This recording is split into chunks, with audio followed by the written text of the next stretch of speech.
আপনি কি কখনো ভেবে দেখেছেন সেই দিনের কথা, যেদিন সূর্য মাথার মাত্র 1 বিঘত উপরে থাকবে, মানুষ ঘামে হাবুডুবু খাবে, আর কোনো সুপারিশকারী থাকবে না? সেই কঠিন কিয়ামতের দিন, যেদিন প্রত্যেকের আমলনামা তার সামনে খুলে দেওয়া হবে। আজ আমরা এমন 13টি ভয়াবহ শাস্তির কথা জানব, যা থেকে শিক্ষা নিয়ে নিজেদের জীবনকে বদলানোর সুযোগ এখনও আমাদের হাতে আছে। আসুন জেনে নিই সেই কঠিন দিনের কিছু চিত্র। পয়েন্ট 1, ভিক্ষুকের অপমান। যারা দুনিয়াতে প্রয়োজন ছাড়াই মানুষের কাছে হাত পাতত, মানুষের সম্পদ ভিক্ষা করে নিত, সেদিন তাদের চেহারায় কোনো মাংস থাকবে না, কেবল হাড়ের উপর চামড়া লাগানো এক বিভৎস আকৃতি নিয়ে তারা উঠবে। মানুষের সামনে তাদের এই অপমানজনক চেহারা দেখিয়ে দেওয়া হবে। পয়েন্ট 2, কুরআনের অবহেলাকারী। যে ব্যক্তি আল্লাহর কালাম পবিত্র কুরআন শিখেছে, কিন্তু তারপর তা ভুলে গেছে, তার প্রতি আমল করেনি, অবহেলা করেছে, সেদিন সে কুষ্ঠ রোগীর মতো উঠবে, তার দাঁতগুলো ঝরে পড়বে। যে মুখ দিয়ে সে আল্লাহর কালাম পড়ত, সেই মুখই হবে তার জন্য লজ্জার কারণ। পয়েন্ট 3, স্ত্রীর প্রতি অবিচারকারী। যে স্বামী তার স্ত্রীর উপর জুলুম করেছে, তার অধিকার দেয়নি, তার সাথে অন্যায় আচরণ করেছে, কিয়ামতের দিন তার পাঁজরের হাড় ভেঙে দেওয়া হবে। দুনিয়াতে যে হাত দিয়ে সে স্ত্রীকে কষ্ট দিয়েছে, সেদিন সেই জুলুমের প্রতিদান তাকে এভাবেই ভোগ করতে হবে। পয়েন্ট 4, বেনামাজির পরিণতি। ভাবুন তো, আপনার হাসর যদি হয় ইতিহাসের সবচেয়ে বড় পাপীদের সাথে, যারা ইচ্ছাকৃতভাবে সালাত আদায় করেনি, আল্লাহর ডাকে সাড়া দেয়নি, তাদের হাসর হবে ফেরাউন, হামান, কারুন ও উবাই ইবনে খালফের মতো নিকৃষ্ট কাফেরদের সাথে। এর চেয়ে বড় দুর্ভাগ্য আর কি হতে পারে?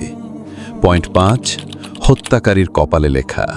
যে ব্যক্তি অন্যায়ভাবে কাউকে হত্যা করেছে বা হত্যায় সাহায্য করেছে, তার কপালে সেদিন স্পষ্টভাবে লেখা থাকবে আইসুন মিন রাহমাতিল্লাহ, অর্থাৎ এ ব্যক্তি আল্লাহর রহমত থেকে নিরাশ। সেদিন সবাই তাকে দেখে চিনতে পারবে যে এ হলো সেই হতভাগা যার জন্য আল্লাহর দয়ার দরজা বন্ধ হয়ে গেছে। পয়েন্ট 6, ওয়াদা ভঙ্গকারীর লজ্জা।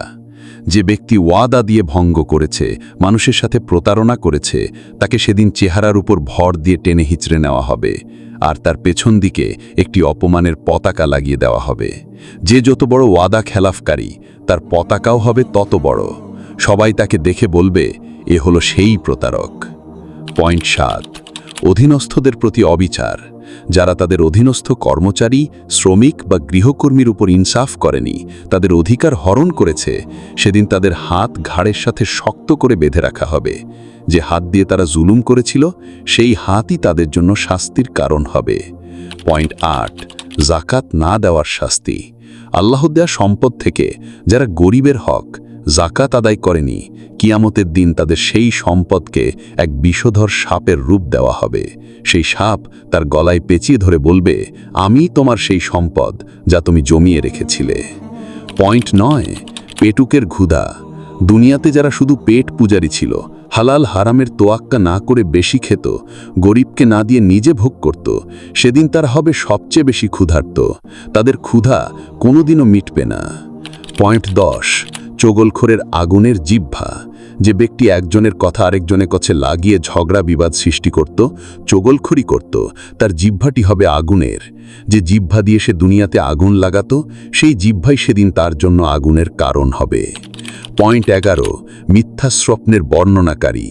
যে ব্যক্তি বলেনি, এমন স্বপ্ন বানিয়ে বানিয়ে মানুষের কাছে বলে বেড়াত, নিজেকে গুরুত্বপূর্ণ প্রমাণ করার জন্য মিথ্যা স্বপ্নের আশ্রয় নিত, তাকে 2টি জবের দানার মধ্যে গিরা দিতে বলা হবে, যা সে কখনোই পারবে না, আর এই কারণে তাকে অনন্তকাল শাস্তি দেওয়া হবে।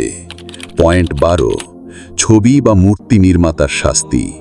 যারা প্রাণীর ছবি আঁকে বা মূর্তি তৈরি করে, অর্থাৎ আল্লাহ সৃষ্টির সাথে প্রতিযোগিতা করে, কিয়ামতের দিন তাদের তৈরি করা সেই সব ছবিতে রূহ বা প্রাণ দিতে বলা হবে, কিন্তু তারা তা কখনোই পারবে না, আর এই অক্ষমতার জন্য তাদের কঠিন শাস্তি দেওয়া হবে। পয়েন্ট 13, ভূমিদস্যুর গলায় জমিনের ভার। যে ব্যক্তি অন্যায়ভাবে অন্যের 1 বিঘত জমিনও দখল করেছে, কিয়ামতের দিন 7 তবক জমিন তার গলায় ঝুলিয়ে দেওয়া হবে। দুনিয়ার সামান্য লোভ সেদিন তার জন্য হবে এক অসহনীয় বোঝা। আমার প্রিয় ভাইয়েরা ও বোনেরা, এই বর্ণনাগুলো আমাদের ভয় দেখানোর জন্য নয়, বরং এগুলো হলো আল্লাহর পক্ষ থেকে এক সতর্ক বার্তা, এক দয়া। তিনি চান আমরা যেন সময় থাকতে ফিরে আসি।